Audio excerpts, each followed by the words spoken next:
नमस्कार. माझ्या अंतरंगामध्ये आपणा सर्वांचं मनःपूर्वक स्वागत. सकाळचा माझा हा रुटीनचा भाग असतो.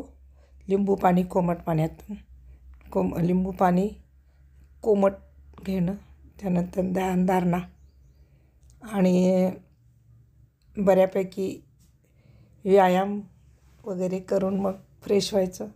सकाळचं थोडं इकडं तिकडं करून हिंडून फिरून मग नंतर डेली रुटीन सुरू होतं, कारण सुट्टी असते या दिवशी.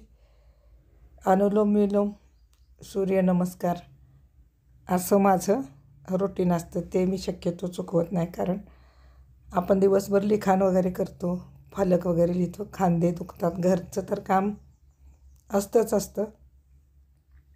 त्यामुळं व्यायामासाठी जरा जादा वेळ एक दिवस सुट्टी असल्यामुळं असं सूर्यकिरण वगैरे छान असं बघायला सकाळचे फ्रेश वाटतं.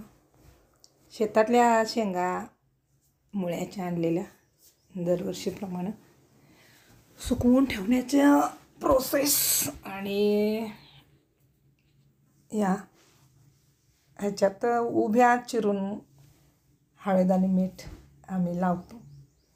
थोडंफार सुकलेला हा पदार्थ अगोदरचा सुकून थोड्याशाच होतात, चांगले असतात. ते समोर मला आत्ता सकाळी दिसल्या. कालचं रात्रीचं हे काम परत या थोड्या सुकलेल्या शेंगा होत्या, घरात काढून आणल्या. परत बाहेर जाऊन जरासं फेरफटका मारला बागेत. बरेच दिवसांनी 2-3 मोगऱ्याची फुलं दिसली. बरं वाटलं. म्हटलं झाली बाबा फुलं लागायला सुरुवात.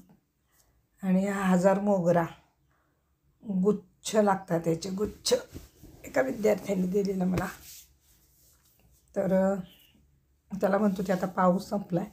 तो म्हटला बघा नेऊन टीचर जगतो आहे की नाही. तर अजून एक रोप तिथं छोटंसं लावलेलं, ते जगणार की नाही अशी शंका होती, पण जगलं.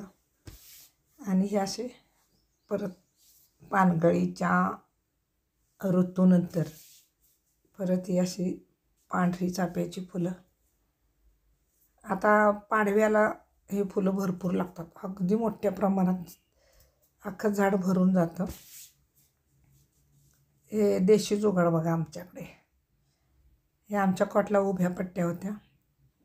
इथली केळीची गर्दी कमी केली तेव्हा त्याची जी सोटपं राहतात, सोटपं ती बांधून हे पोरांनी परत त्याचं रियूज केले. तर हे सकाळचं होऊन घ्यायला बाहेर हा सगळा परिसर स्वच्छ करण्यात आमच्या मिस्टरांचा वाटा जास्त आहे. ते जास्त वेळ देतात इथं आणि आमचं थोडंसं कमी असतं काम. बाकीची कामं पण असतात आपल्याला घरगुती. तर सकाळचं हे असं फिरल्यानंतर एकदम मस्त वाटतं. परत या झाडांचं सौंदर्य बघायला छान वाटतं. कोवळ्या उन्हात फिरून घेतलं की कसं एकदम आपल्याला नवीन ऊर्जा मिळते. हा आमचा पांढरा गुलाबाला पण 2-3 फुलं लागलेत. सुकलेली झाडं परत नवजीवन घ्यायला लागलेत. रविवार म्हटल्यावर आज म्हटलं चूल पेटवायचीच. चुलीवरती स्वयंपाक करायचा.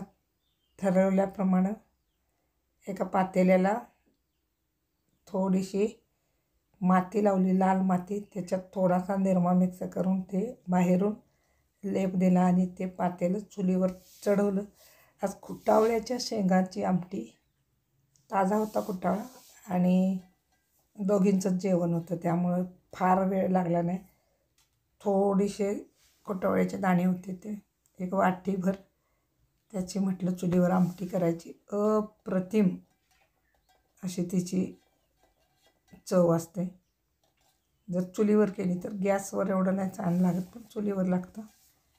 म्हणून लगेच फ्रेश होऊन सगळं आटपून चूल पेटवली आणि आमटी करायला घेतली. तर हा सगळा व्लॉग माझा आज बनवण्याचा उद्देश हाच की आज रविवार, आपलं थोडंसं नेहमीचं रुटीन बदलून थोडंसं आरामशीर काम चाललेलं असतं. म्हणून म्हटलं निवांत बसून जरा आज कामं पण करायची आणि आपलं रुटीन पण दाखवायचं थोडंफार. रोज काय ते दाखवणं शक्य नसतं. जे दाखवणं शक्य असतं तेवढं मी दाखवतच असते.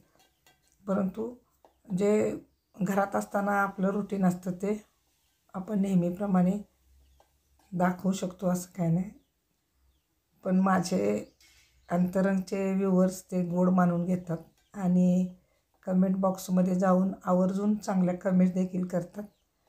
तर असं होतं की यूट्यूबला म्हणजे आपल्यासारखे छोटे यूट्यूबर आहेत ना, त्यांना थोडा वेळ लागतो इथं उभं राहायला. खरोखर कोणीतरी मागं म्हटलेलं 4-5 वर्ष घालायला लागतात यूट्यूबला. तेव्हा कुठं अनुभूती येते की बाबा आपण चांगल्या प्रकारचं काम करू शकतो म्हणून. आणि लोक आपल्याला चांगल्या कंटेंटनं देतात, दाद देत नाहीत असं नाहीत.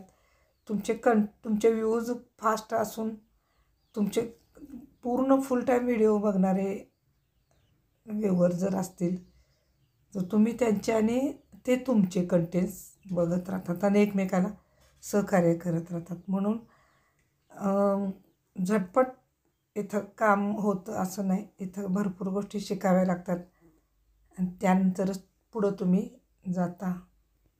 तर सर्वांना धन्यवाद.